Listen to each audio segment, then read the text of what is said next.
Ciao a tutti, benvenuti a Benessere e Bellessere, la rubrica che va in onda contemporaneamente su MRTV, su Border Nights e su Meravigliosamente Serena. Qui con me, come sempre, nella conduzione e anche nella regia, Marco Ludovico. Ciao Marco! Ciao Serena, ciao a tutti. Questa volta Oggi abbiamo... farò fatica con la regia perché ci son tante Serena, quindi se sbaglio ogni tanto capirete che mi viene Vedremo, è un difficile. atto è una prova, vediamo insomma come ti rivolgerai come sceglierai di rivolgerti all'una o all'altra, farti capire. Okay.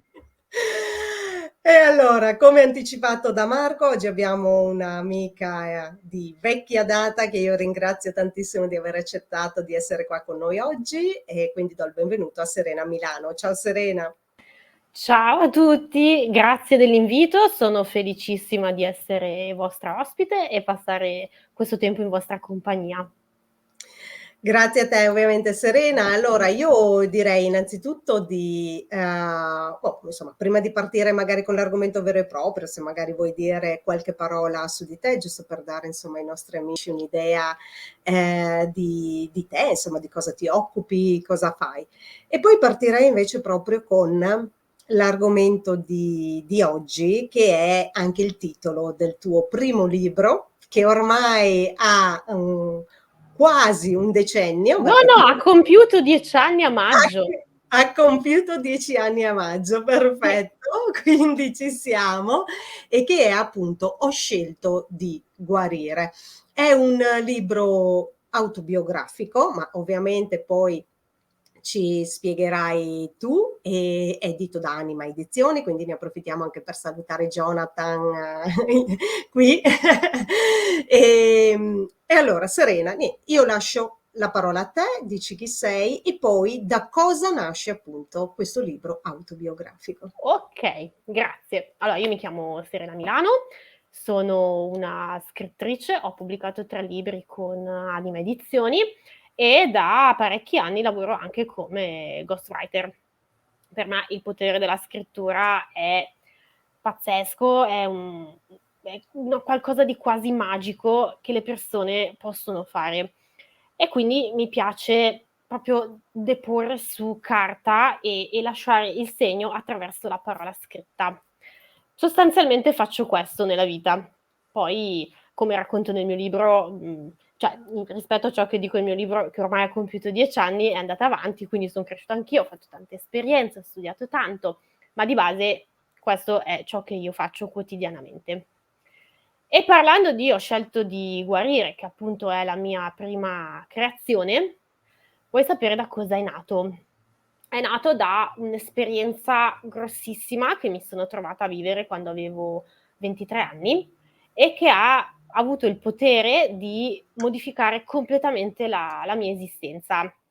Ehm, io racconto la mia infanzia, insomma le vicissitudini che mi hanno accompagnata durante tutto il mio percorso di crescita, fino ad arrivare a 23 anni e scoprire di essere malata di un cancro alla tiroide.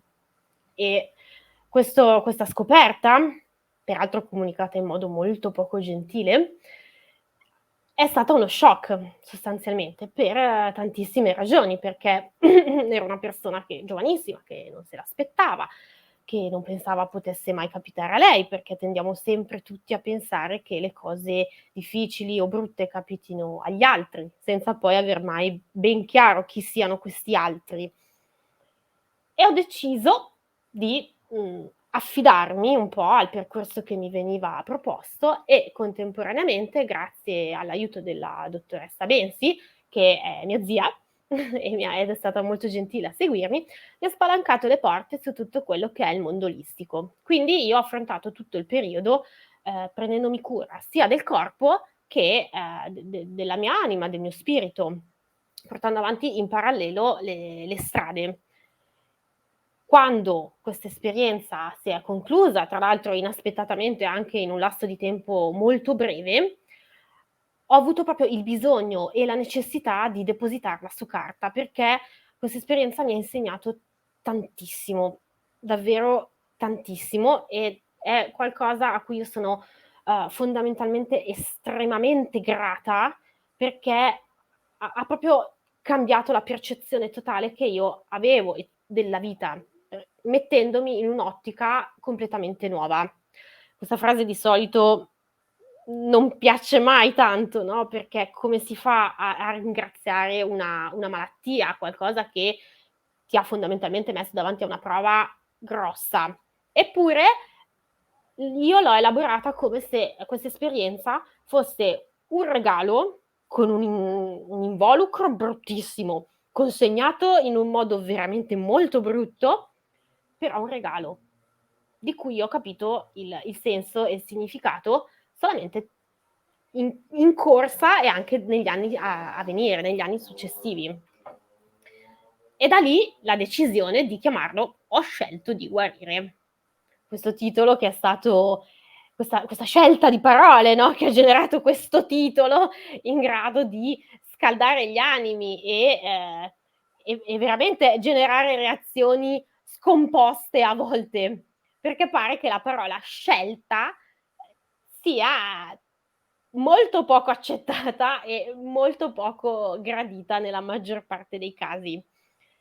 Eppure la parola scelta è invece quello che è diventato il mio cavallo di battaglia, perché se è vero che da un lato dobbiamo imparare ad accettare ciò che davvero è ineluttabile, dall'altro è altrettanto vero che nella maggior parte delle situazioni noi abbiamo sempre un margine di scelta. Può essere grandissimo, può essere piccolo, però ce l'abbiamo ed è una nostra responsabilità esercitarlo. La scelta o la non scelta, perché anche scegliere di non scegliere è comunque un'azione che si compie, È una genera decisione che tu prendi nella vita. esatto, scelgo di fare una cosa, scelgo di stare immobile, scelgo di non scegliere, ma entrambe danno delle conseguenze. La scelta a volte spaventa perché mette davanti a delle responsabilità, ma in realtà qualsiasi cosa ti pone davanti a delle responsabilità. E quindi io scelgo di essere un'attrice attiva, di partecipare attivamente e di esercitare quel mio piccolo o grande margine di scelta in base a ciò che la vita mi pone davanti e di prendermi poi ovviamente le conseguenze e di ragionare nel postumo se è stata una scelta giusta o è stata una scelta sbagliata. Io Serena, mano a mano sto integrando il sottopancia, vediamo se a questo punto va bene così. Sono partito da Serena Milano, poi ho aggiunto scrittrice e Per a questo scelta. punto ci ho messo un per scelta. Per scelta, esatto, per scelta, per scelta. Una Quindi strada strana, ma per scelta. quindi direi che la scelta fa parte ovviamente è la base di tutta la nostra vita in realtà. Tu Serena, come sottotitolo del tuo libro, che io voglio ovviamente far vedere, non so se si vede bene, poi Marco comunque farà vedere anche la copertina, hai scritto: "Un viaggio dal cancro alla rinascita attraverso le chiavi della metamedicina, della psicologia, della consapevolezza e dell'amore". Esatto. Vuoi raccontare un pochino in che maniera questi 4 aspetti sono stati fondamentali nella tua scelta di guarire? Perché, alla fine insomma da quello che tu hai appena detto, giustamente le cose o le, subisci o le gestisci. E Sì, però in entrambi i casi è una scelta, giusta, sbagliata. Questo ovviamente non è non sta a noi, cioè decidere, giudicare se una cosa è giusta o sbagliata, però come dici tu, che io faccia una scelta o che non la faccia, in realtà ci sono delle conseguenze sia in un caso sia nell'altro, insomma. Ad ogni esatto, azione corrisponde una reazione uguale e contraria. Quindi in che esattamente. maniera questi 4 aspetti sono stati decisivi nella tua, capacità, nella tua abilità di riuscire a guarirti. Allora guarda, il cancro è stato il primo ad essere nominato perché è stata potremmo definirla la sveglia, okay, la partenza. Sembrava una fine, perché sembrava una stazione d'arrivo, ma in realtà era la stazione di partenza. E lì, proprio come in una stazione, c'è stato qualcuno che con il fischietto in bocca mi ha fischiato con tutta la forza d'aria che aveva nei polmoni, nelle orecchie. E quindi è stata una reazione di shock. E cosa fai lì? Cosa puoi fare? Cosa devi fare? Le chiavi sono state: la metamedicina è stata la prima che ho scoperto, una disciplina che io non avevo mai nemmeno sentito nominare, non sapevo cosa trattasse, non sapevo che implicazioni avesse, non sapevo nulla. Ho semplicemente preso un libro e ho iniziato a studiare. Io sì, sono scrittrice, ma da sempre sono lettrice, sono proprio un topolino da biblioteca. Ho sempre, fin da quando ho imparato a leggere, io ho sempre un libro in mano, sto sempre leggendo qualcosa. E quindi ho fatto quello che sapevo fare, ho preso un libro e ho letto, ho studiato. È stato molto bello, perché posso nominarlo il libro che ho preso in mano? Certo che sì. Così Allora, diamo degli era spunti anche di riflessione o comunque di approfondimento per le persone magari che ci stanno ascoltando. Per me è stato un libro che ha avuto veramente il potere di cambiare la mia vita, ed è il libro di Claudia Rainville, Ogni sintomo è un messaggio. E ho apprezzato oltremodo la prima parte di questo libro, dove si ferma a spiegare in che modo funziona il nostro cervello.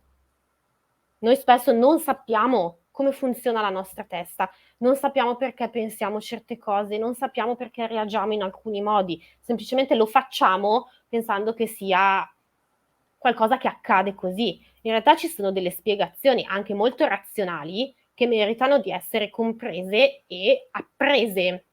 Una volta che ho capito cosa il mio cervello stesse facendo, perché mi avesse portato ad agire in certi modi e perché avesse creato comunque un terreno idoneo allo sviluppo della situazione che stavo vivendo, tutto è iniziato a prendere un senso. Perché inizialmente il cancro non aveva senso. Perché io? Perché a me? Perché a 23 anni? Cioè, avevo fatto qualcosa, mi ero comportata male, avevo avuto delle condotte poco idonee, perché io e non non so, a quello che era nel banco di fianco al mio a scuola o al mio vicino di casa. Era randomica? Ero solo stata sfortunata? Questo È libro ha corretto il iniziato. libro, Serena, che ho mandato in onda? Sì, è l'edizione nuova, però sì, è lui. Io l'ho letto ormai più di 10 anni fa, ma sì, è quello. Sì, sì. E questo libro ha avuto il potere di darmi queste risposte che io cercavo, e di capire come le stessi elaborando, come le stessi gestendo e in che modo il mio cervello avesse funzionato fino a quel momento.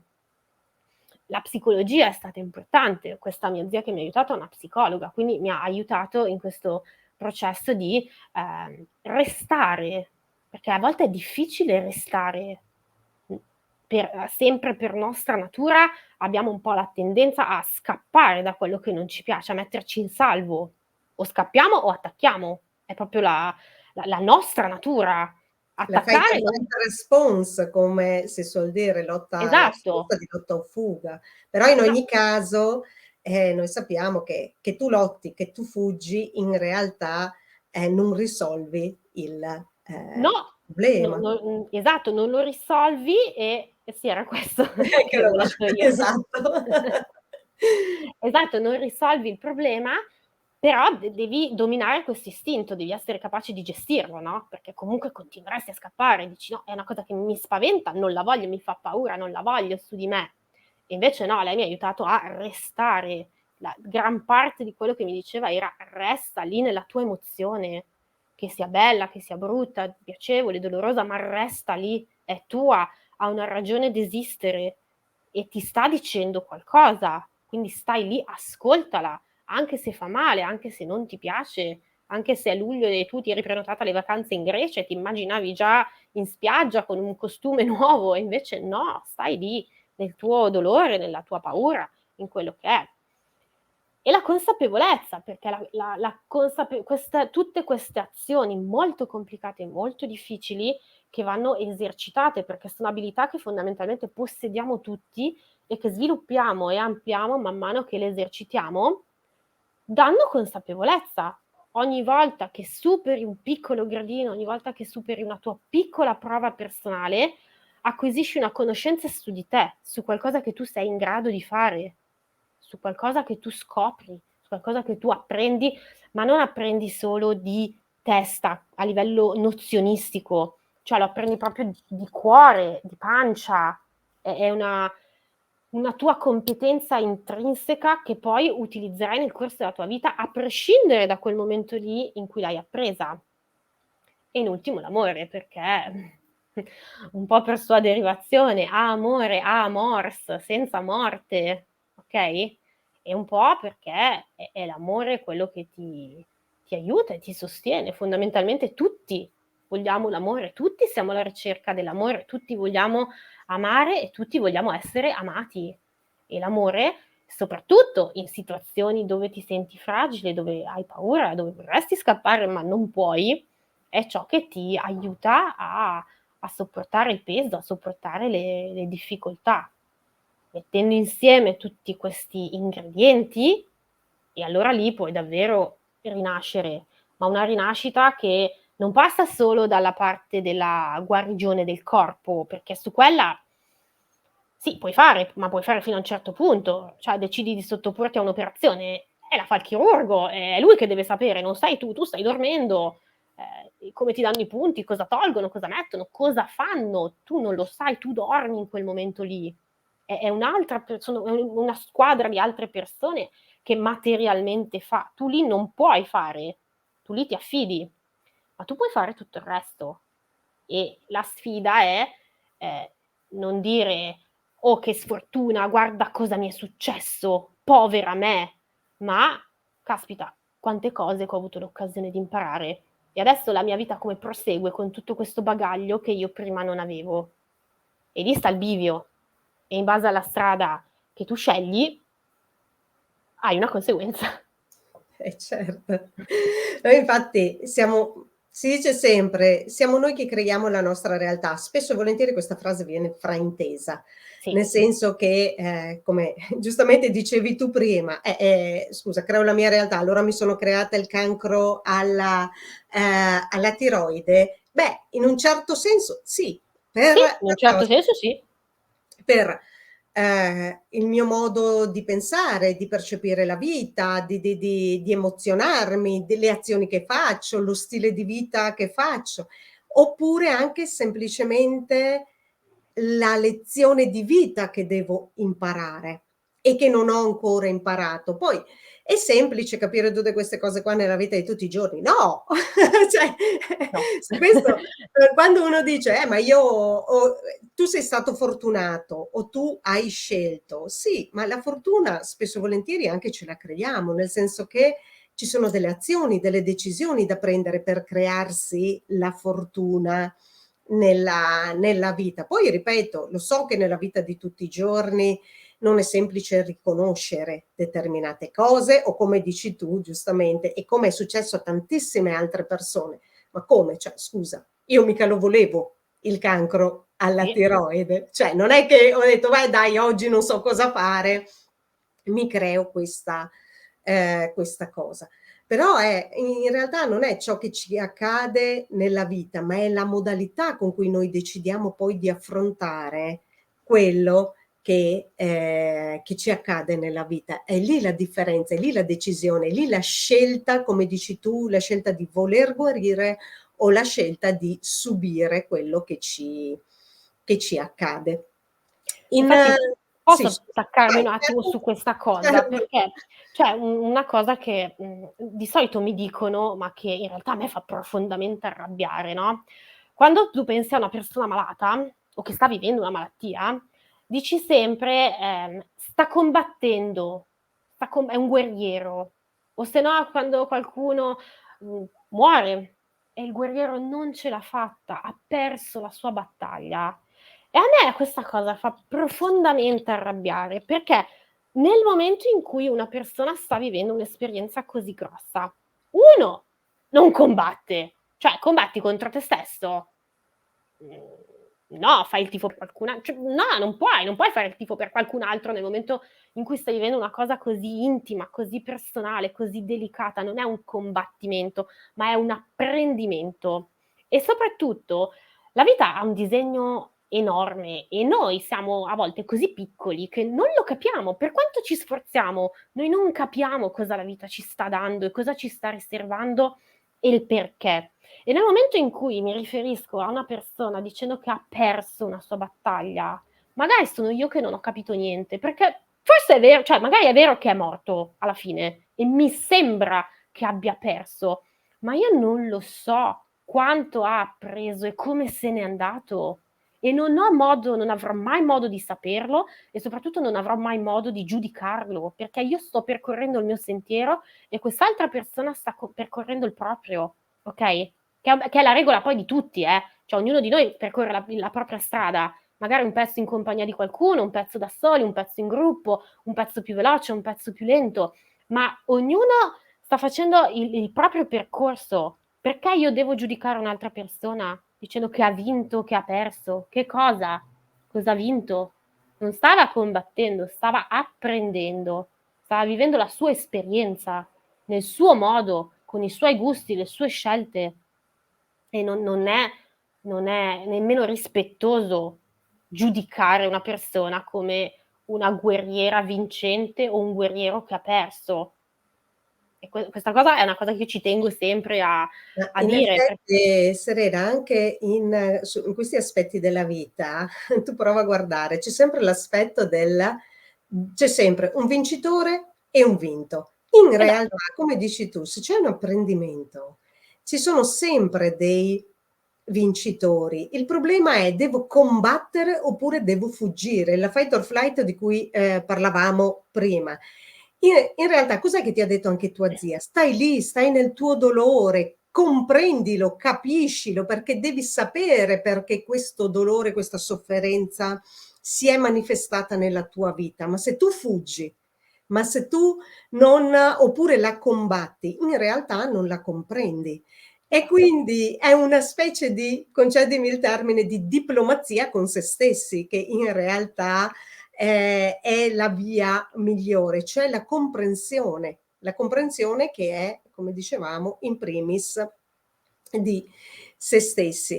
E in effetti a me, Serena, questa cosa, questo aspetto mi affascina particolarmente, perché io invece ho vissuto una situazione che è stata l'esatto contrario di quello che è poi successa a te. Si è sempre manifestata a 23 anni, ma con l'epilogo cioè completamente diverso. Sto parlando del mio compagno che è morto a 31 anni, ha iniziato a 23 anche lui, proprio c'è questo parallelismo nei tuoi confronti, ma lui in realtà si era rassegnato, cioè è così, punto e basta. Sono nelle mani dei medici, dei responsabili, che io apro e chiudo la parentesi, sono stati meravigliosi, perché se c'è qualcosa che posso dire è che lui non è mai stato lasciato a se stesso, non gli è mai stato dato niente per scontato, anzi sono stati sempre molto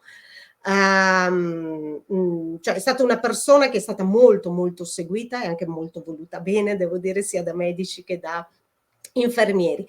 Ma in realtà lui poi alla fine aveva scelto la rassegnazione, tanto più che io ricordo proprio il giorno in cui dissi a me stessa: accetto, ovviamente non l'avevo detto a lui, accetto questa sua scelta e in ogni caso io ci sono, quindi che lui scelga magari poi di comprendere quello che gli sta succedendo o che scelga ovviamente di non comprenderlo. Ecco, io ricordo proprio la differenza che c'è stata nella modalità in cui tu hai vissuto questa situazione e la modalità invece con cui l'ha vissuta lui, cioè due modi completamente diversi, però come dici tu sono due lezioni di vita diverse. Sì, anche penso per chi sta accanto sia sicuramente una posizione scomoda e difficile da sostenere, soprattutto nella durata del tempo. Però anche lì è un osservatorio privilegiato, se vuoi, no? Cioè, quanto puoi imparare dalle tue reazioni rispetto a una persona che sta facendo un'esperienza di questo genere, soprattutto se è una persona che ami, per un qualsiasi vincolo, cioè un compagno, un genitore, un parente, un figlio, chiunque, cioè quanto puoi imparare anche lì su di te. su come sei in grado di accettare o di non accettare, o scappi perché hai paura di stargli vicino. Anche questa cosa è, ad esempio, un punto che fa molto inviperire le persone, no?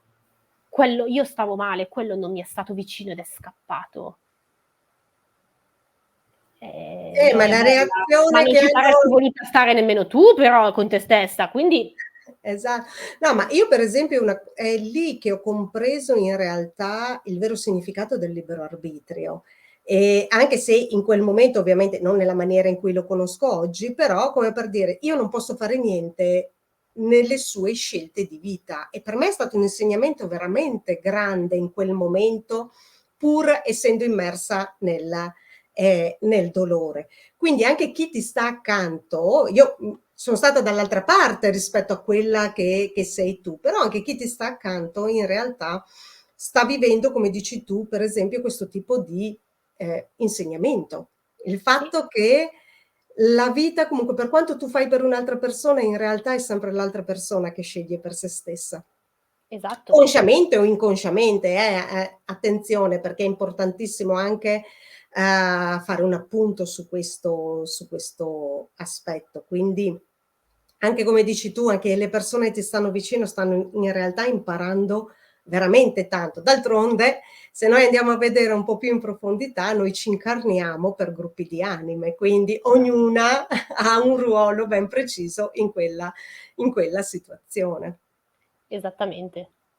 È questo che di solito mi piace considerare e portare avanti, no? Quindi non è tanto la questione della guarigione, è proprio la questione dell'apprendimento, di cosa possiamo fare, di cosa possiamo capire e offrire una chiave di lettura diversa, che poi adesso, paradossalmente questa esperienza che io ho fatto nel 2009, negli ultimi 2 anni è stata una valigia degli attrezzi enorme da cui io ho potuto attingere a piene mani, perché aver sviluppato queste consapevolezze, averle poi continuamente mantenute fresche, vive, ampliate durante il decennio successivo, mi ha portato ad avere un bagaglio davvero grande da cui attingere e nel momento dell'emergenza in cui tutto il mondo si disperava, ho avuto dei grossi punti di forza e dei grossi punti di appoggio in me stessa che mi hanno aiutata a restare in equilibrio, che non era una cosa scontata, perché per tanti è stato difficile. Eppure, in qualche modo, un colpo al cerchio, un colpo alla botte, ce l'abbiamo fatta. Anche questo non è scontato. È proprio questo bellissimo gioco di concatenazione degli eventi della vita, no? Tanti dicono: hai provato una malattia? Dimenticala, cancellala, vai avanti con la tua vita normale. Io ho proprio dedicato un capitolo nel libro che si chiama Puoi riprendere la tua vita normale. Ma perché ho voluto dedicare? Perché uno, cosa vuol dire normale? Che senso ha la parola normale, la normalità? Non ha Perché senso proprio. noi confondiamo tra l'altro spesso e volentieri la normalità con qualcosa di comune. Certo, questo è il grosso, ovviamente questo è il grosso sbaglio, no, cioè normale uguale comune, uguale condiviso. Quindi per noi è normale fare colazione con il latte e i cereali, poi quando ti capitava di andare a Rimini e vedere degli altri che facevano colazione alle 10 con la pizza, col cappuccino, la birra e la brioche, dicevi: "Oddio, ma questi son pazzi". No, per loro sarà normale così. Cioè la Esa normalità non esiste come qualcosa di rigido, di fisso. Abbiamo dei comportamenti comuni. Per cui cosa vuol dire poi riprendere la tua vita normale? Se la mia normalità, le mie azioni comuni o svolte più volte o che mi hanno condotto fino a dov'ero, che senso ha che io torni lì? Non stiamo giocando al gioco dell'oca che hai tirato, sei andato sulla casella sbagliata e ti dice: "Torna al punto di partenza". Mannaggia, che sfortuna! E guarda caso Oh! così quando torni al punto di partenza devo rifare le stesse Tutto. cose. Quindi Brava. entri in un loop in realtà. Bravissima, e continui per tornare a qualcosa che continua a portarti nello stesso punto, no, quindi Continui a per me reiterare la stessa cosa, sì, no, quindi alla fine la lezione di vita l'abbiamo imparata. Non lo so, La l'abbiamo normalità imparata? di oggi è diversa dalla normalità di ieri. Sì, probabilmente sarà anche diversa da quella di domani, ma c'è un senso per questo. E quindi che senso ha tendere a una normalità e fare degli sforzi enormi per tendere a una normalità quando puoi aprirti il cambiamento, che ti catapulta da qualche parte, che è vero che non conosci ancora e potrebbe anche intimorirti questa cosa, potrebbe un po' farti paura, un po' spaventarti, ma magari è bellissimo, cosa ne sai? E magari Esatto. è facile, ci arrivi, cioè non neanche facile, semplice, come dici tu. Semplice, non facile, è Credo che mi hai semplice. ascoltato. Ragazza, ho letto il tuo libro, son venuta al tuo alla tua conferenza, certo che ti ho ascoltato. È semplice, no? È semplice, sì. Noi scopriamo che perché noi vogliamo in realtà la vita facile e, Mh-mh. grazie tra l'altro per questo spunto Serena, perché nel libro Comunicazione efficace, se tu ricordi, io alla fine avevo fatto delle analisi a livello vibrazionale sulle parole Certo, che noi utilizziamo ed è interessante come proprio la parola facile abbia la stessa vibrazione del cancro.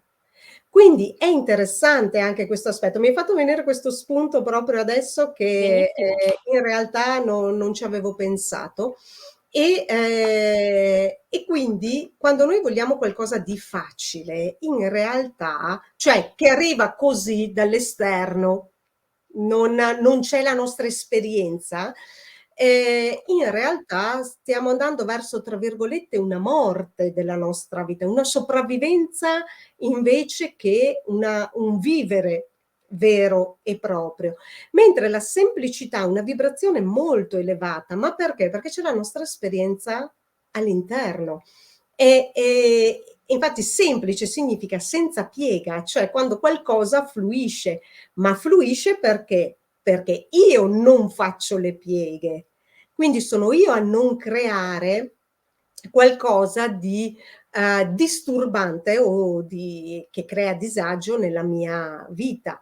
Questo non perché non si presenti, ma perché quando si presenta la affronto nella maniera corretta.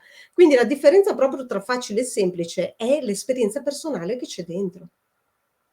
E me la ricordavo benissimo questa cosa che avevi spiegato e mi aveva davvero colpito.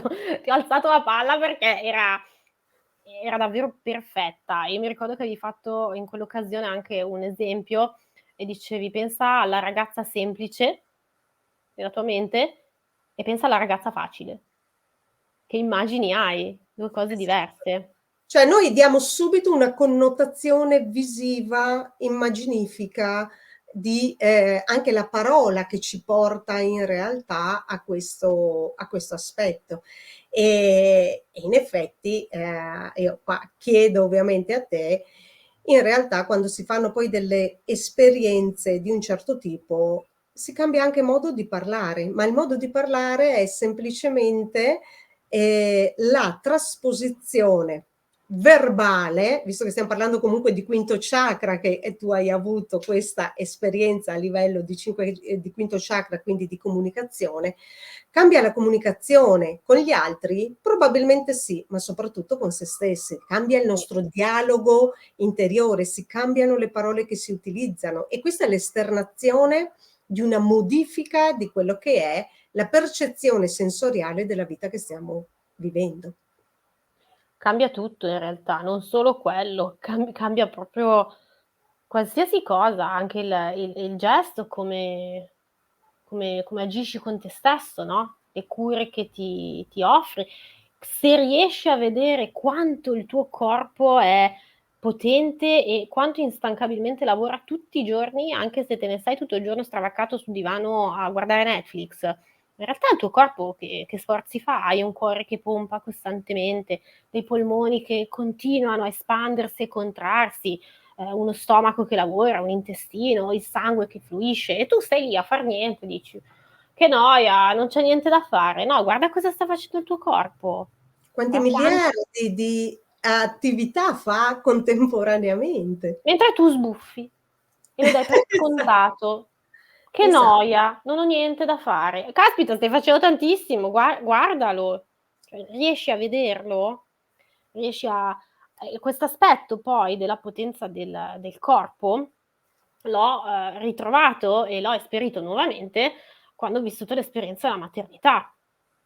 Perché anche lì, no, come deve essere l'esperienza della maternità normale, metti su solo questi chili, devi essere sempre tutta bella, partorisci e ammazzati di fitness per ritornare in forma, e tu ti fermi e dici: ma il mio corpicino ha creato una nuova vita, ha generato un nuovo essere umano e devo rendere grazie a questo mio corpo, perché cioè il mio, che ho 36 anni, ne ha fatte veramente, è come un panzer, un carro armato, lui va, fa tutto. E devi solamente essere grato a questo corpo che hai, anche se magari non corrisponde a quelle che sono le aspettative estetiche di oggi, che sono imposte oggi e che oggi consideriamo normali e comuni. No? Esatto. Io direi che la base è quella di vivere, io questo è un aspetto che in te, Serena, fin dal primo giorno che ti ho sentita la prima volta in un video su YouTube, ovviamente della libreria Anima, di Anima Edizioni, a quel tempo erano ancora collegate, che quando vidi appunto il video su questo libro, che poi ci ha portato anche a conoscere Conoscerci. persona, ad avere un'amicizia, e ricordo proprio questo comunque tuo entusiasmo che continuava cioè che tu sprizzi, quindi proprio io non ti ho conosciuto prima ovviamente, quindi non so come fossi, però questo entusiasmo sicuramente da questa esperienza sicuramente tu lo porti avanti. E parlando di entusiasmo, io vorrei fare una piccola chiosa su un personaggio comunque che è stato presente anche in questo tuo processo di guarigione, che mi permetto di nominarlo perché comunque credo che tanti dei nostri Sicuramente. ascoltatori lo conoscano, e già entusiasmo magari ci può aiutare, visto che lui è stato chi ha creato l'entusiasmologia il 9/9/2009, visto che è un anno anche che tu hai nominato, l'anno in cui tu hai avuto insomma questa esperienza. Ovviamente stiamo parlando di Fabio Marchesi, e vorrei leggere due piccoli brani che lui ha scritto, perché ricordiamo che Fabio Marchesi ha scritto anche la prefazione del tuo libro. E lui inizia così: Serena è una giovane donna che ha vissuto e superato un'esperienza intensissima, una di quelle che tutti vorrebbero evitare anche solo di avvicinare, e ha scelto di condividerla descrivendone i dettagli a partire dal modo impegnativo con cui ha vissuto ogni sua aspettativa d'amore, dalla sua nascita fino alla sua felice rinascita. E poi a un certo punto c'è un altro brano che voglio riportare che dice, sempre Fabio dice: fu per me una esperienza di picco, durò solo pochi attimi. La mia posizione era forse solo quella di un messaggero che si è però ritrovato ad assistere e vivere ciò di cui è solo un tramite. È stato intensissimo, sorprendente, bellissimo. Grazie, Serena. Allora, io ti chiedo come mai, Cos'è insomma. successo? Esatto. Comunque sono parole molto belle quelle di Sì. Fabio, anche perché lui dice: io sono stato probabilmente solo un messaggero, che questo secondo me è un altro aspetto interessante, cioè il fatto che noi in realtà spesso e volentieri diamo in mano la nostra vita agli altri, quando gli altri possono fare solo da tramite a quello che vogliamo in realtà decidere, scegliere di essere noi. Allora, quella situazione resta e penso che resterà per sempre una delle situazioni più misteriose della mia vita. Forse solo dopo riuscirò a capirne il senso e a dire: "Ah okay, guarda bene, bene cos'è successo". Ma fino ad allora io vi racconto la concatenazione misteriosa di eventi che si è accaduta e si è svolta e di cui noi ci siamo portati a casa il risultato, perché questo è fondamentalmente.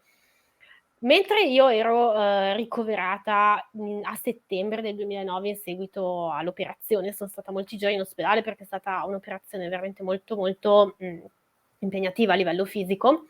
La dottoressa Bensi, che molto ben conosce Fabio Marchesi, lo chiama e gli racconta cosa mi sta succedendo, gli dice dove sono, e lui era a Roma, mi sembra, e poteva a un convegno di Milingo, di padre Milingo, e quindi aveva la possibilità di avvicinarlo. E allora lei gli dice: dai Fabio, per piacere fai dire una preghiera per mia nipote, insomma, chiedi qualcosa.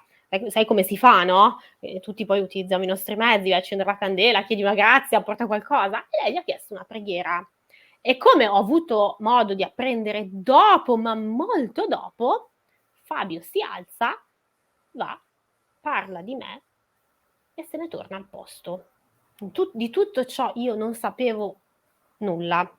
Il tempo passa, vengo dimessa, il mese dopo rientro in ospedale per proseguire le terapie che, essendo radioattive, mi portano a starmene per 5 giorni chiusa in una stanza dove non poteva accedere nessuno, quindi eravamo io e la mia compagna con la nostra carica radioattiva a farci compagnia per 5 giorni. E sì, eravamo solo io e lei, se avevi bisogno di infermiere chiamavi, ma c'era il telefono e gli chiedevi le cose via telefono, nessuno poteva entrare nel nostro reparto perché eravamo tutti radioattivi. Ce ne stavamo lì, ci portavano solo alla svelta il cibo, lo lanciavano sul tavolo praticamente e correvano via.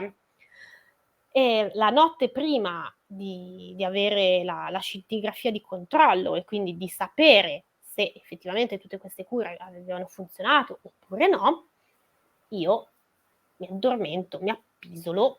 Considerate che dopo 4 giorni a letto proprio non è che si abbia tutto questo sonno, quindi veramente mi lascio andare in questo dormiveglia molto dolce e inizia un sogno stranissimo. Cioè io mi vedo delle sagome un po' umanoidi di spalle bianche che si girano verso di me e mi mostrano questi musi lunghi con delle fauci proprio molto minacciose, molto appuntite, tutte rivolte verso di me. In quel momento io ho paura, non so cosa fare, mi spavento molto, inizio a pregare, cosa per me assolutamente inusuale. Inizio a recitare l'Ave Maria, ma con molta, molta convinzione. Intorno a me si crea una bolla, letteralmente una bolla trasparente. Queste sagome con le fauci vengono verso di me, tentano di mordermi, ma veramente diventano evanescenti, esplodono come bolle di sapone, se ne vanno una dopo l'altra, finché io mi ritrovo nella mia bolla, protetta, tranquilla. Lì passo ad un sonno più profondo, per cui io non so dove sono andata, cosa è accaduto, io non lo so, non me lo ricordo, e mi risveglio al mattino. Vado a fare questa benedetta scintigrafia di controllo e io sono guarita. Non c'è più niente in me. Nulla, zero, non c'è niente. Non è stato captato, c'erano piccoli residui, lo iodio li ha fatti esplodere, come nel mio sogno, sono esplosi, scritto sul referto, sono stati captati e hanno fatto esplodere le cellule e non c'è più nulla. Serena, poi ricordiamo anche che tutto questo è successo tra l'altro in tempi molto ristretti. Sì, perché tutto si è svolto allora, di ospedalizzazione in realtà 2 mesi, perché l'intervento è stato ai primi di settembre e questo è accaduto al 22 di ottobre, quindi i tempi erano strettissimi. La diagnosi l'avevo ricevuta a luglio, ma poi ad agosto andavano tutti in ferie, quindi mi hanno lasciato lì in attesa.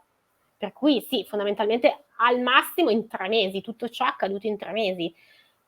Di questo evento che mi hai fatto raccontare, la cosa che mi ha colpito è che io non sapevo tutto quello che era successo e ha preso senso solo dopo, solo quando ho scoperto, mettendo insieme i pezzi e scrivendo e chiedendo a Fabio se voleva farmi la prefazione, dal suo racconto cosa era accaduto, cioè si è concatenato tutto dopo. E ti ripeto, è curiosissima questa cosa, è inspiegabile perché porta con sé delle parti misteriose e io sono convinta che tutto lo scoprirò forse un domani, forse dopo, forse quando cambierò anch'io dimensione avrò accesso ad altre informazioni a cui oggi non posso accedere. Ma di certo di base, adesso, nonostante preghiere, rituali che possono essere stati fatti, eccetera, c'era di base la tua voglia però di, guarire che diciamo la tua volontà, il tuo essere comunque aperta alla guarigione, ha fatto sì che tu accogliessi l'energia della guarigione. Sì, io ho sempre avuto un atteggiamento, quando le persone mi scrivevano, io abitavo, nomino il mio paese di nascita, Codogno, che tutti ben conosciamo per una grande ragione. Io sono nata e cresciuta a Codogno, sono una codognina. Soprattutto negli ultimi 2 anni questo paese è stato conosciuto Esatto, tantissimo, Codogno caput mundi, tutto accade lì. quindi diciamo che le cose non sono finite in quel Ma momento, no. perché tu ti sei ritrovata di nuovo in una situazione piuttosto critica, però io son convinta che quello che hai scelto di fare a quel tempo ti abbia aiutato notevolmente anche in questi ultimi 2 anni. Sì, sì, sì, no, ma il punto era che essendo proprio di un paese, cioè Codogno è un paesone, alla fine ci conosciamo tutti, quando sai che qualcuno non sta bene o gli amici di famiglia o che si mette in moto un po' una rete di sostegno, di supporto, dove ti chiamano, ti contattano, ti mandano dei messaggi e io a tutti chiedevo per piacere, pensami già guarita. Cioè tu non dispiacerti per me, ok? Non passare il tempo a piangere, a pensarmi sofferente. Tu pensami già guarita, diamoci degli appuntamenti, non so, mettiamoci d'accordo che quando esco dall'ospedale andiamo a mangiarci una pizza, usciamo, andiamo a ballare, facciamo qualcosa insieme. Era questo il mio atteggiamento. Io ho sempre voluto calcare la mano sulla progettualità, sulle cose che io avevo da fare dopo, perché io volevo fare, ci tenevo tanto. E per me, magari era solamente un effetto placebo, non lo so, non ho modo di dimostrarlo, però questo atteggiamento mi ha aiutato a trovare in me la forza di non mollare, di non lasciarmi andare, di trovare tanti piccoli trucchetti, tanti piccoli escamotage, anche stupidissimi se vuoi, ma che in quel momento lì mi permettevano di darmi un po' di forza e di affacciarmi dal mio buchino dove ero caduta e di tirarmi fuori ancora un pezzettino, proprio come un brocchetto, no? Quando nasce, esce dall'ovetto. Era così, per me è stato importante e chiedevo alle persone davvero, pensami guarita, non pensarmi malata, pensami che io sto bene, perché vengo a Eh. trovarti quando esco dall'ospedale, aspettami. Sappi che arriverò. Sappi che arrivo, Bellissima Serena. Allora, noi ci stiamo quasi avviando ormai alla conclusione, però prima vorrei chiedere ovviamente al nostro Marco, che se ne sta lì sotto in regia, se vuole approfondire qualcosa, farti qualche domanda. Ma intanto io sono rimasto veramente affascinato da Serena, dal suo racconto, dal modo in cui l'ha raccontato, da lei in generale, mettiamola così. E, e penso si capisca anche bene poi tutta questa energia di cui abbiamo parlato, cioè traspare, trasuda proprio, come si suol dire. E avevo 2 curiosità proprio su quell'aspetto finale che lei ha raccontato, che, si accomuna a molti altri episodi e in un certo senso va a coincidere anche su molte delle cose di cui abbiamo parlato in passato, cioè di quanto possa essere anche la mente, così potente da influire su cose apparentemente strane. Quando hanno effettivamente riscontrato la tua piena guarigione, questa cosa era compatibile con i tempi medici e le procedure che erano state messe in atto o avrebbe dovuto essere più dilatata, nel tempo?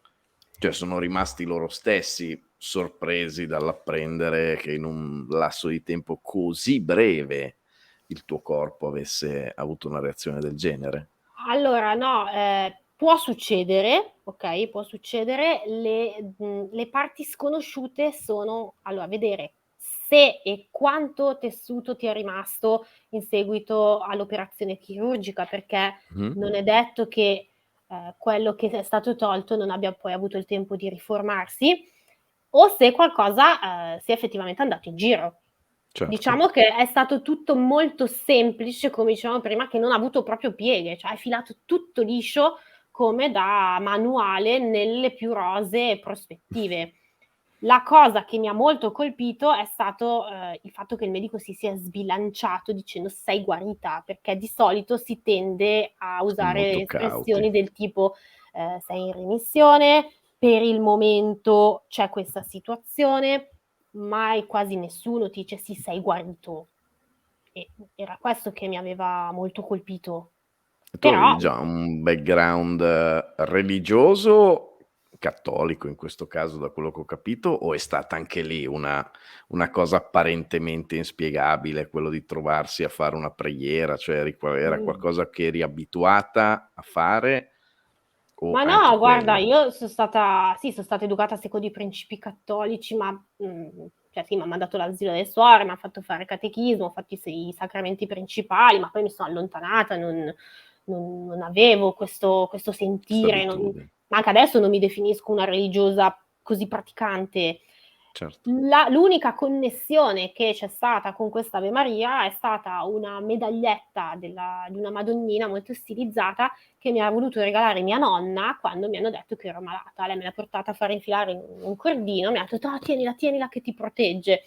E io l'ho accettata più che altro perché Per far contenta la nonna. sì, percepivo la sua voglia di proteggermi in qualche modo, dire non posso fare altro, faccio questo perché è ciò che mi è concesso di fare. Quindi l'ho accettata, ma per me aveva un valore molto emotivo più che Certo. religioso. In quell'occasione poi non indossavo nulla perché, ripeto, essendo radioattivi non potevamo avere indosso nulla e quindi non c'era nulla con me. Per cui è l'unica connessione razionale che in questo momento vedo. Certo. E lei ha avuto chiaro il ricordo di questo sogno limpido da subito o Sì, sì, è sì. stato uno di quelli da ricostruire poi nel tempo, o è stato proprio immediato? Perché sai a Mm. volte io in primis, cioè penso di ricordare una media di un sogno ogni 6, 7 anni più o meno.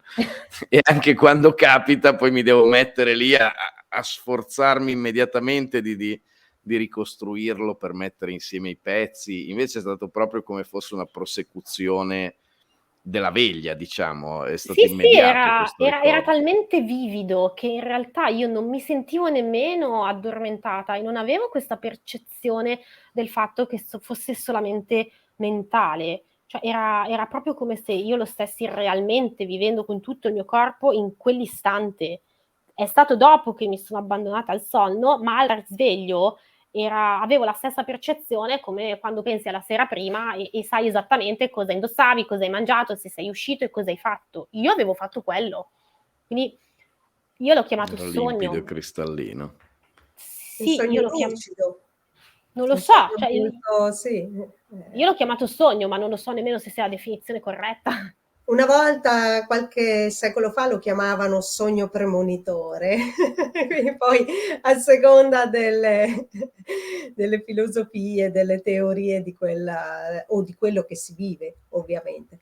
Senti E lì Serena, da come io l'ha raccontato sembra quasi che lei abbia visto in maniera, figurativa, simbolica o non so come definire, proprio quello che stava cioè come se avesse, avuto accesso a una sorta di microcamera cellulare che le facesse vedere realmente quello che avveniva. Era stata quella la particolarità per cui avevo chiesto appunto come si era sviluppato a livello di memoria, a livello di percezione, se immediato, cose proprio come fosse stata una sorta di visione interna. sì, che poi Bello, è, come bello. dicevi appunto Serena, è quello che ti hanno anche scritto, cioè l'immagine che tu hai avuto e ciò che poi è stato scritto nel Sì, referto, quindi utilizzato lo stessa, cioè la tua è stata un'immagine, lì ci sono state delle parole, ma in realtà esprimevano le sì, sì, stesse cose. combaciava perfettamente. E poi da ultimo sono rimasto colpito dallo sfondo che Serena capirà è molto affine a Coulson. Sembrano i disegni di Coulson, quindi mi piace molto. Quindi scopriamo che Serena in realtà è È un'aliena. Coulson. E No, come Aliena? ah, mai okay. questo? Sono un'aliena? Beh, lei è Guarda, radioattiva, no, quindi ero potrebbe radioatti essere sviluppati Capitan superpoteri. Marvel, oppure Magari insomma lancio anch'io le ragnatele, cosa ne sapete? No? abbiamo in un multiverso, Serena è la nuova non è più Spider-Man, è Spider-Woman. Spider-Woman. Esatto, nel Spieghiamo per chi multiverso. non avesse colto e non ha visto le puntate precedenti, sono disegni che un attore della Marvel nella serie Agents of Shield continuava a dipingere a incidere sulle pareti, e sono molto simili a quelle alle spalle appunto di Serena Milano. Era un messaggio, ma l'avete colto. Bravi, siete svegli. Tu pensavi di mandare messaggi segreti, ma noi li abbiamo svelati. Sì, avete decodificato il mio messaggio segreto. Bravi. Serena, prima di chiudere, io però ti chiedo, vogliamo dire 2 paroline? Non so se si vedono. Sì. Agli altri 2 libri che tu hai scritto, perché uno prima, cioè il terzo sarebbe, tu hai parlato di gravidanza, insomma, del tuo bimbo, e quindi hai scritto Manuale di sopravvivenza alla gravidanza, che io, tu sai, te l'ho raccontata, l'ho letto durante un viaggio in treno e avevo le lacrime agli occhi a forza di leggerlo, perché c'era la gente che mi guardava, io ridevo da sola in realtà leggendo il tuo libro. E l'altro invece è un libro che è sempre relativo ai bambini, però che è Memorie di una tata, e che invece rappresenta delle esperienze che tu hai avuto con dei bambini, esperienze anche un po' particolari. E quindi, prima di concludere, se vuoi dire magari un paio di paroline sull'uno e sull'altro libro. Da quale devo iniziare? Dimmi. Quello che vuoi tu, quello che Andiamo ha per ordine. sentito. Allora, il Dal figlio tuo preferito, direi. No, Così guarda, scopriamo facciamo anche qual è quello preferito. Prendiamo 2 piccioni con una No, andiamo in ordine. Allora, il primo figlio ho scelto di guarire, gli abbiamo dato tutta l'attenzione in questa puntata. Il secondo figlio è Memorie di una tata. Anche questo è stato scritto con una forma di deposito perché dopo tutte le vicissitudini che ho passato e vi ho raccontato, ho deciso di lavorare con i bambini. I bambini per me sono degli insegnanti grandi in corpi piccoli e la fatica che fai con i bambini è che ti devi piegare tu. Non devono innalzarsi loro, ma ti devi piegare tu. E se ribalti un po' questa prospettiva dell'adulto che sa e cala le informazioni dall'alto fondamentalmente a qualcuno che non sa nulla, ma ti abbassi e ascolti e permetti loro di ricordarti quanto anche tu vedevi, quanto anche tu sapevi, ma l'hai dimenticato perché sei cresciuto, cambia tutto prospettiva. E loro per me sono stati davvero dei grandi maestri nel vivere. Pensate a una cosa sciocca, le stagioni. Noi cosa facciamo? È inverno, che palle, c'è grigio. Questi cosa fanno? Si mettono la tuta, gli stivaletti, corrono fuori, giocano col ghiaccio, fanno i pupazzi di neve, saltano nelle pozzanghere.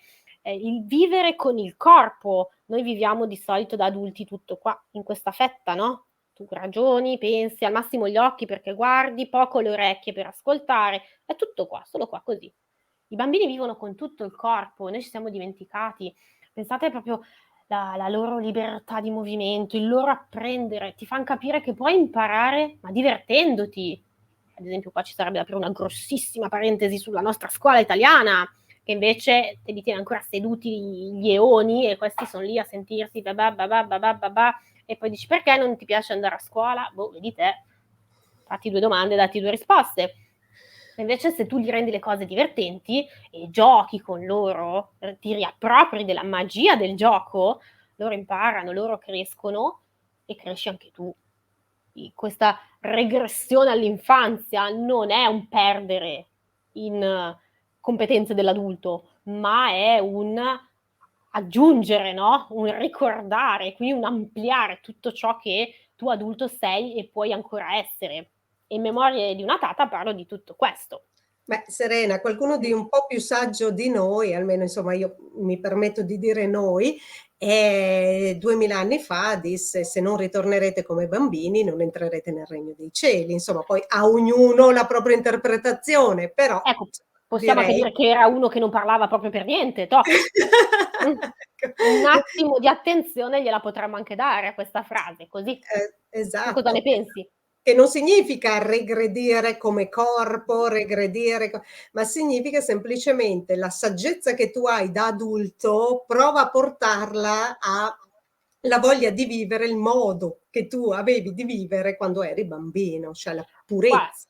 tu che lavori sulla comunicazione e tu che dici spesso noi parliamo per rispondere, ma cioè noi ascoltiamo per rispondere, ma non ascoltiamo per ascoltare. È quello che Esatto. dici tu nei tuoi libri, no? E allora, se imparassimo, invece di fare come i bambini, che ci spintoniamo se quell'altro mi dice una cosa che non mi piace, ma imparassimo ad ascoltare come fanno loro, forse avremmo delle competenze diverse. Loro sono piccoli, si tirano 2 calci o 2 sberloni, se proprio non trovano l'accordo. Noi, grazie alle nostre competenze da adulti, possiamo capire che questa parola e questa capacità d'ascolto possiamo metterla in gioco ottenendo qualcosa di più. Ma in effetti loro sono degli ottimi ascoltatori. In effetti, quando c'è Sì. qualcosa che non gli quadra, ti dicono perché? Vuol dire che hanno ascoltato. Prova a dire una parolaccia in casa, anche se tuo figlio è dall'altra parte. Sì, no, ma Ascolta! a volte è anche bellissimo vedere su cose apparentemente senza senso, che uno dice senza nessuna importanza, come 2 o 3 giorni dopo te la ritirino fuori e ci abbiano costruito un mondo intorno a quella parola, a quella frase che tu hai detto, cioè che sta Sì. proprio a significare quanto loro la profondità primo di ascolto che hanno, ma secondo anche di pensiero successivo. Perché lì ti rendi conto che quel bambino per 2 o 3 giorni non solo ti ha ascoltato profondamente su una cosa a cui tu stesso non davi nessuna importanza, ma c'ha anche poi Ragionato. rielaborato per 3 giorni su quella roba lì e te ne vieni fuori e dici: "Ma quando ho detto 'sta co" "Ah sì, vabbè, ma avevo detto una virgola, no" e lui invece magari poi lì si è costruito un castello enorme, però è indicativo di quanto ascoltino, di come ascoltino e di quanto pensino. Esatto. Soprattutto. A me ha fatto molto ridere, pur non essendo una situazione divertente, quando all'inizio Serena diceva: perché in quel momento quando ti operano dormi e quindi se lo sai in quel momento non è che puoi fare niente." E io nella mia testa pensavo: ma magari, cioè per il livello a cui siamo arrivati, se la gente dormisse solo sotto l'operazione e poi fosse sempre effettivamente bella sveglia, sarebbe già un sarebbe fantastico, cioè vivremmo in un mondo che sarebbe meraviglioso, cioè. E purtroppo diciamo le anestesie vanno e vengono anche senza chirurghi in giro ultimamente. E Concordo. giungiamo così, Sere, al tuo ultimo figlio E il come mio ultimo figliolino in realtà è stato scritto in fretta e furia ed è un concentrato sarcastico di ormoni postparto e chiunque è stato vicino alla donna nel postparto penso che si possa mettere le mani nei capelli e anche lì scatti il meccanismo di fuga molto grosso e di ma ricerca della sopravvivenza. noi infatti, capiamo benissimo Roby. Voi tendete sempre a vederlo come un'anima troppo pia, ma un giorno parleremo anche di questo. Vedi E perché lì io ho spesso mi nascondo raccolto sotto, perché almeno io mi metto lì, ascolto. e lì in quello ho raccolto, commentando in maniera molto sarcastica, tutti i consigli che non ho richiesto, ma che la gente si è prodigata per darmi, anche infastidendomi molto. E siccome, come ho detto in apertura, per me lo scrivere è depositare le emozioni, ho depositato le mie emozioni di quel momento, prendendoli garbatamente in giro, ma sempre con un linguaggio molto aulico. Ecco, quindi è il motivo per cui, siccome Serena ha detto io ho proprio messo per iscritto le mie emozioni, è il motivo per cui io leggevo il libro e ridevo, anche perché conoscendo Serena me la immaginavo proprio in quel contesto. Sia messo a verbale che ho sentito il tuo consiglio e per questo motivo mi stai ampiamente sulle E ti prendo in giro per essere e lo scritto per metto a verbale. decenni. Che venga inciso sulla pietra. Esattamente. Sì, perché poi non sta Allora, bene dirglielo sempre in faccia, no, e allora lo scrivo. Assolutamente, tanto la giusto. gente oggi non legge, quindi Esatto. non si corre neanche il rischio che quella persona magari No, no, sicuramente loro no. Allora Serena, io ti ringrazio tantissimo, il tempo ovviamente a nostra disposizione è finito, ti ringrazio davvero tanto per essere stata con noi. Beh, ricordiamo innanzitutto, dove tu fai il lavoro di ghostwriter, quindi eventualmente diciamo le persone dove ti possono trovare se hanno bisogno, insomma se vogliono contattarti anche per questo. Allora, intanto grazie per avermi invitato, è stata un'ora bellissima, mi sono davvero tanto divertita con voi, quindi grazie, grazie di cuore. Se volessero cercarmi, ci sono su WordPress come Serena Milano, ho una pagina Facebook come Serena Milano Autrice e anche su Instagram come Serena Milano Autrice, mi trovate. Lì scrivo per diletto, insomma, metto un po' le cose che mi colpiscono, che mi vengono in mente. Quindi se volete passare a trovarmi, fare un saluto, interagire con me, lì mi trovate. Perfetto, mentre i libri si possono trovare, credo, un po' dappertutto, perché Sì, sono tutti e 3 editi da Anima Edizioni, quindi esatto. li trovate sui siti, li trovate in libreria, li trovate un po' dappertutto. Li trovate anche da Serena, giusto? Li trovate anche da me, se li volete con firma, autografati o volete regalarmi con una dedica, li trovate anche da me, assolutamente, certo. Perfetto, quindi Serena, grazie di cuore veramente per essere stata qui con noi di nuovo, veramente, magari chissà in futuro magari parleremo o ci faremo 4 risate magari con gli altri 2 libri che hai scritto. Quando volete, quando volete. Grazie, grazie ovviamente a Marco come sempre anche per, oltre a essere qua insomma come co-conduttore, anche per la regia. Fascio tutto, grazie a voi. E io ringrazio ovviamente anche tutti coloro che ci hanno ascoltato, quelli che ci ascolteranno dopo. Se vi è piaciuto come sempre il video mettete un like e condividetelo. Grazie ancora a tutti quanti e auguro una buona serata. E con questo Marco noi andiamo in sigla.